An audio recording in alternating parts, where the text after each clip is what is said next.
붙잡고 성령의 충만함을 구하며 나갑니다. 아멘. 성령 하나님 우리 안에서 충만하게 하여 주시고 아멘. 우리의 육신의 모든 질병과 어려움과 힘듦과 피곤함이 주님의 주시는 은혜를 통하여서 새롭게 하여 주시옵소서. 아멘. 성령께서 안수하여 주셔서 고쳐주시고 깨끗함 받게 하여 주시고 믿음으로 고백되게 하여 주시옵소서. 아멘. 오늘도 하나님 욥기의 말씀을 통해서 우리의 삶이 정말 주님을 온전히 믿음으로 고백하고 나가는 귀한 시간 되게 하여 주시옵소서. 아멘. 예수님의 이름으로 간절히 기도드립니다.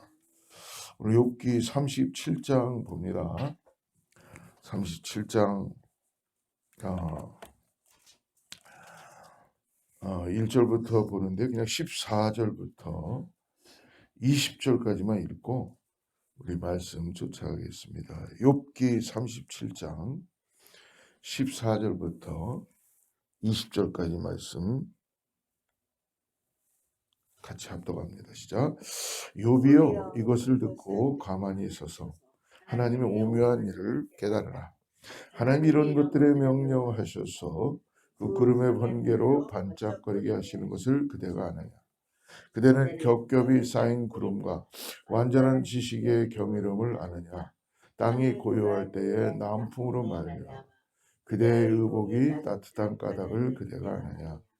그대는 그를 도와 구름장들을 두들겨 넓게 만들어 녹여 부어 만든 거울같이 단단하게 할 수 있겠느냐. 우리가 그에게 할 말을 그대는 우리에게 가르치라. 우린 아둔하여 아뢰지 못하겠노라. 내가 말하고 싶은 것을 어찌 그에게 구할 수 있으랴. 삼켜지기를 바랄 자가 어디 있으랴. 오늘 엘리후의 마지막 최후의 엘리후의 마지막 변론입니다. 근데 엘리후는 계속적으로 이 창조 세계에 나타난 하나님의 위대함을 하나님의 절대적인 것을 설명하고 있죠. 어떻게 보면 이 초월적인 하나님과 욥은 애매한 고난을 받고 있는 자기가 도대체 왜 나에게 이런 고난이 있는가라는 것을 하나님께 묻고 알고 싶었던 거예요. 근데 엘리후는 하나님은 우리와 소통할 실질적으로는 하나님께 감히 물어보지도 말아야 된다.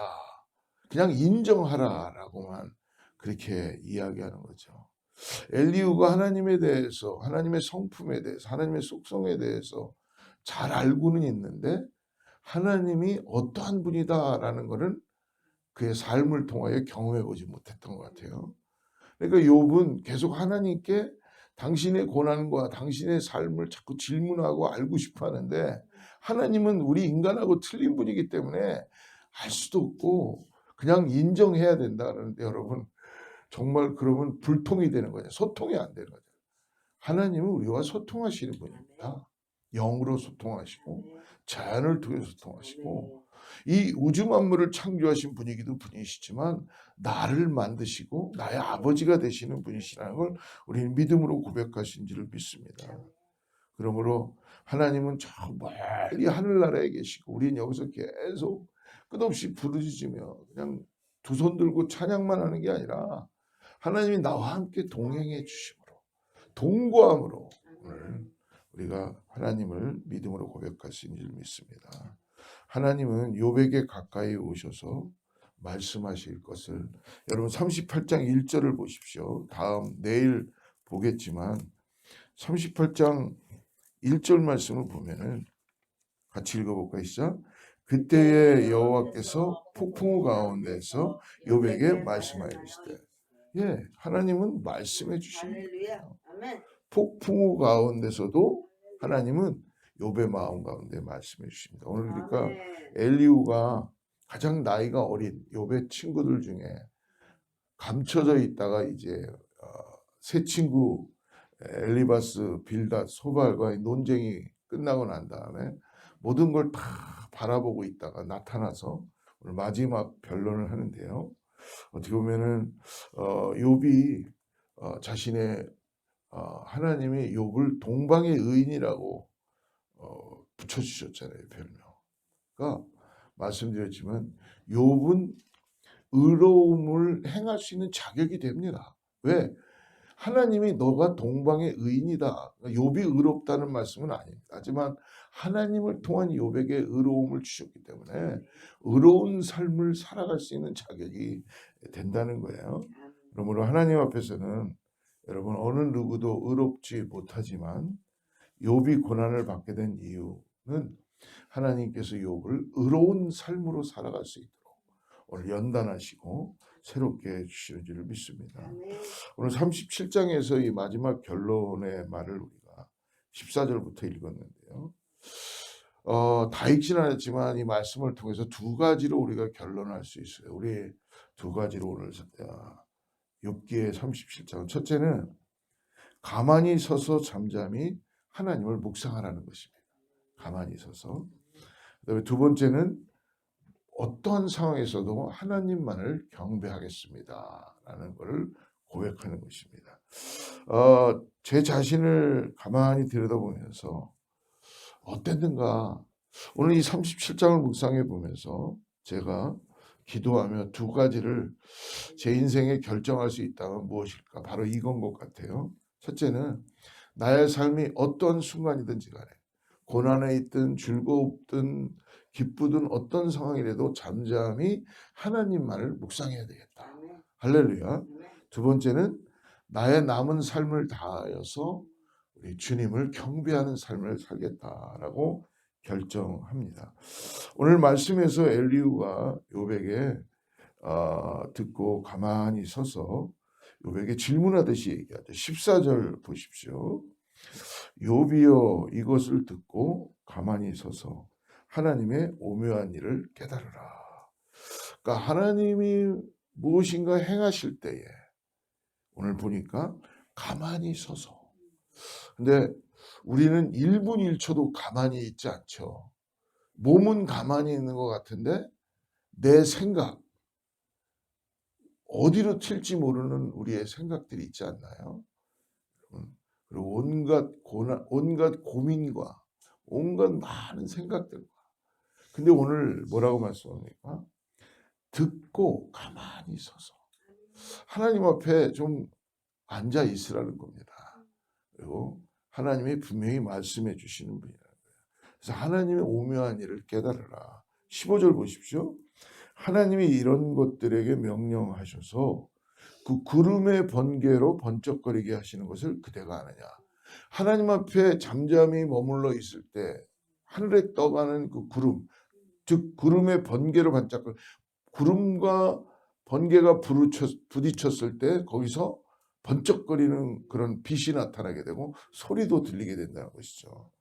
그거를 어떻게 깨달을 수 있느냐? 구름끼리 충돌해서 번개가 치는 것, 이게 그냥 가만히 우리가 생각하지 않으면 자연현상처럼 드러나는 것도 자연현상이라는 자체도 하나님이 만드신 거잖아요. 그렇기 때문에 그 구름과 번개가 부딪히는 것을 듣고 보면서도 하나님이 이 일을 행하시는구나 라는 것을 깨달을 수 있다는 것입니다. 즉 무엇입니까? 모든 천하 만물을, 우리의 인생을 하나님이 경영하고 계시다는 거예요. 이걸 믿음으로 고백하는 우리 모두 되기를 축복합니다. 저와 당신들의 인생을 하나님이 컨트롤하고 계시다. 그런데 우리는 컨트롤 받기 싫은 거죠. 내 뜻대로 살고 싶고 내가 아직도 내 마음대로 살고 싶어하는 내 인생이 있지 않습니까? 사랑하는 여러분, 오늘 말씀을 보면서 번개가 구름과 관련이 있다는 것을 참 이 욥기를 보면 옛날 사람들이 어떻게 알았을까? 하나님은 이것을 가르쳐 주시는 거예요. 16절을 또 보십시오. 그대는 겹겹이 쌓인 구름과 완전한 지식의 경이로움을 아느냐. 그러니까 구름이 균형을 잃지 않고 떠다니는 이유를 너 아니? 우리는 그냥 구름 보지만 오늘 하늘에 매달아 놓은 줄도 없는데 어떻게 구름이 공중에 잘 매달려. 과학적으로는 많이 증명할 수 있지만 과학을 초월한 하나님의 경륜을 볼 때 저 구름도 무게가 있을 거 아니에요. 하늘에 누가 매달아 놓은 것도 아닌데 그렇게 다닌다는 것입니다. 17절 보십시오. 땅이 고요할 때에 남풍으로 말미암아 그대의 의복이 따뜻한 까닭을 그대가 아느냐. 그러니까 남쪽에서 바람이 불면 어떻게 내 옷이 따뜻해지는가. 이 까닭을 너는 정말 알 수 있겠느냐라는 겁니다. 그리고 18절 그대는 그를 도와 구름장들을 두들겨 넓게 만들어 녹여 부어 만든 거울같이 단단하게 할 수 있겠느냐. 그러니까 하늘을 거대한 놋거울로 표현한 거예요. 하늘을 거대한 놋거울로. 그리고 어떻게 보면 거기에 하늘을 펴서 거대한 놋거울처럼 단단하게 할 수가 있겠네요. 현대 과학으로야 어느 정도 설명이 가능한 일이긴 하지만 엘리후가 있었던 이 시대에 어떻게 보면 대략 BC 10세기라고 할 수 있습니다. 이거는 엄청난 지혜이고 놀라운 통찰력입니다. 그리고 깨달음이죠. 22절 봅니다. 22절 같이 읽죠. 시작. 북쪽에서는 황금 같은 빛이 나오고 하나님께는 두려운 위험이 있느니라. 제가 시애틀에 있을 때 오레곤이라는 곳을 가끔 자주 갔습니다. 그곳에 캠핑도 가게 되고 가면은요, 추운 겨울에 보면은 이 오로라 현상이 일어납니다. 그래가지고 사파이어 같은 아름다운 빛의 광선 같이 쫙 올라가는 게 이런 산이나 이런 강가 같은 데서 보이는 경우가 많이 있었습니다. 오늘 보니까 22절에 보니까 북쪽에서는 황금 같은 빛이 나오고 하나님께는 두려움이 옵니다. 뭡니까? 북방에서 금빛이 나오는데 이게 오로라 현상으로 지금 나타나는 것을 하나님은 보여주고 계시다는 거예요. 북극에서 오로라가 나오는 현상을 이렇게 표현했는지도 모릅니다. 여러분 놀라운 현상 아닙니까? 하나님께서 자연을 이렇게 만드시면서 추운 가운데서도 북극에서도 하나님은 그 오로라는 금빛이 나오게 하고 보게 해 주시는 거죠. 사랑하는 여러분, 자연 현상에 개입하신 하나님의 능력에 여러분 우리가 하나님을 찬양하며 하나님을 높여드리기를 축복합니다. 그러므로 오늘 이 말씀을 보면서 깨닫는 건 뭐냐면 창조주 하나님을 향해서 이해할 수 없는 일에 대해 질문하고 그리고 억울함과 고통을 호소하는 것은 잘못이 아니라는 것입니다. 오히려 우리에게 인격을 주신 하나님과 소통할 수 있는 우리의 마땅한 특권이라는 걸 잊지 마시기 바랍니다. 그러므로 여러분 자연을 우리가 보호해야 돼요. 파괴해야 돼요. 오늘 말씀 묵상하면서 제 마음에 가장 자리 잡은 건 뭐냐면 그렇구나. 내가 자연을 너무 파괴했구나. 자연을 너무 내 마음대로 했구나. 여러분 그러므로 항상 우리가 오늘 깨달아야 되는 거는 그 잠언의 말씀에 보니까 농부가 타작을 할 때 소를 몰면서 이렇게 타작을 해요. 근데 그때 뭐라고 말씀하냐면 타작할 때에 소에게 그 입을 막는 이를 더 잘하게 하려고 그걸 씌우지 말라고 합니다. 그러니까 어떤 농부들은 그걸 씌우고 하나 보죠. 근데 여러분 구약의 말씀을 보면은 이삭 죽기 할 때 떨어지는 이삭들은 모으지 말고 내비둬라 그럽니다. 이유가 뭐예요? 어렵고 힘든 사람들, 룻 같은 사람들이 와서 그것을 모아서 그걸로 생계를 유지하니까 하나님이 놀라운 분이시죠. 같이 나눌 수 있게 하시는 거예요. 이분 미물인 동물조차도 소조차도 학대하지 말라는 거예요. 노동력을 착취하지 말라는 거예요. 추수할 때 입에 그 입마개를 막지 말고 그냥 소를 끌고 일을 할 때 떨어지는 거를 소가 먹겠어요, 안 먹겠어요? 배고프니까 먹게 두라는 거예요. 그런데 그거를 입을 막아가지고 그것조차도 거두겠다고 하지 말라는 거죠. 사랑하는 여러분, 하나님 우리에게 자연을 허락해 주셨습니다. 우리에게 다스리라고 주셨습니다. 근데 인간들은 어떻게 하나요? 자기들의 잠깐의 유익을 위해서 유익도 아니에요, 알고 보면. 거기에다가 하나님의 창조의 원리를 무시하고 자연을 훼손하고 그리고 다 망가뜨려 놓으니까 결국 그게 누가 받는 거예요? 우리 다음 세대들이 자연이라는 것이 뭔지도 모르고 그냥 살아가는 그런 인생 가운데 지금 놓여져 있지 않습니까? 오늘 결론의 말을 합니다. 23절 엘리후가 많은 말을 했지만 결론입니다. 같이 읽으시죠. 시작. 전능자를 우리가 찾을 수 없나니 그는 권능이 지극히 크사 정의나 무한한 공의를 굽히지 아니하십니다. 이 찾을 수 없다라는 것은 오늘 이 성경에 개역 성경에 그렇게 되어 있지만 즉 무엇이냐면 우리가 하나님을 만날 수 없다가 아니라 즉 전능자를 우리가 측량할 수 없다. 감히 우리 인간에 가지고 있는 한계로 하나님의 높으심을 하나님의 넓으심을 우리가 감히 측량할 수 없다는 것이죠. 이유가 뭐예요? 그는 권능이 지극히 크사 능력이 많으신 분이기 때문에 그리고 정의나 무한한 공의를 굽히지 아니하시다. 모든 일에 의롭고 공의를 굽히시는 분이 아니시다. 할렐루야.